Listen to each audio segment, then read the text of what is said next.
Thrissur parliament മണ്ഡലത്തിൽ നിന്ന് വേറൊരു വാർത്ത കൂടെ വരുന്നു. അത് പെരുമാറ്റച്ചട്ട ലംഘനവുമായി ബന്ധപ്പെട്ടുള്ളതാണ്. LDF തൃശൂരിലെ BJP സ്ഥാനാർത്ഥി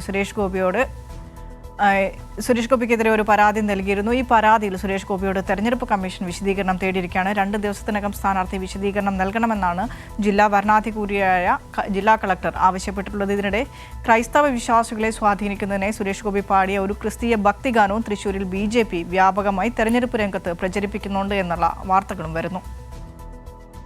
തെരഞ്ഞെടുപ്പ് പ്രചരണങ്ങളിൽ വ്യാപകമായി മതചിഹ്നങ്ങൾ ഉപയോഗിക്കുകയും പ്രിന്റിംഗ് ആൻഡ് പബ്ലിഷിംഗ് സംബന്ധിച്ച വിശദാംശങ്ങളില്ലാതെ സ്ഥാനാർത്ഥിയുടെ തെരഞ്ഞെടുപ്പ് അഭ്യർത്ഥന പ്രചരിപ്പിക്കുകയും ചെയ്തതിന്റെ അടിസ്ഥാനത്തിലാണ് സുരേഷ് ഗോപിക്കെതിരെ LDF പെരുമാറ്റച്ചട്ട ലംഘന പരാതി നൽകിയത്. CPI ജില്ലാ സെക്രട്ടറിയും LDF തൃശൂർ പാർലമെന്റ് മണ്ഡലം കേന്ദ്ര തെരഞ്ഞെടുപ്പ് കമ്മിറ്റി ട്രഷററുമായ KK വത്സരാജ് നൽകിയ പരാതിയിലാണ് വരണാധികാരി കൂടിയായ ജില്ലാ കളക്ടർ വിശദീകരണം തേടിയിട്ടുള്ളത്.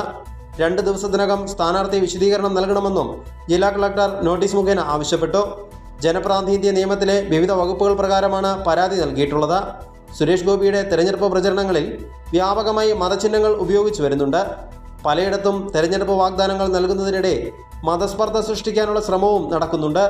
ഇതുമായി ബന്ധപ്പെട്ട് LDF നേതൃത്വം ജില്ലാ കളക്ടർക്ക് നേരത്തെ തന്നെ പരാതി നൽകിയിരുന്നു. ഇതിനു പിന്നാലെയാണ് ആവശ്യം വേണ്ട പ്രിന്റിംഗ് ആൻഡ് പബ്ലിഷിംഗ് സംബന്ധിച്ച വിശദാംശങ്ങളില്ലാതെ സ്ഥാനാർത്ഥിയുടെ അഭ്യർത്ഥന വിതരണം ചെയ്തതിലുള്ള പരാതി. 2 പരാതികളിലും തെരഞ്ഞെടുപ്പ് കമ്മീഷൻ അന്വേഷണം നടത്തുന്നുണ്ട്.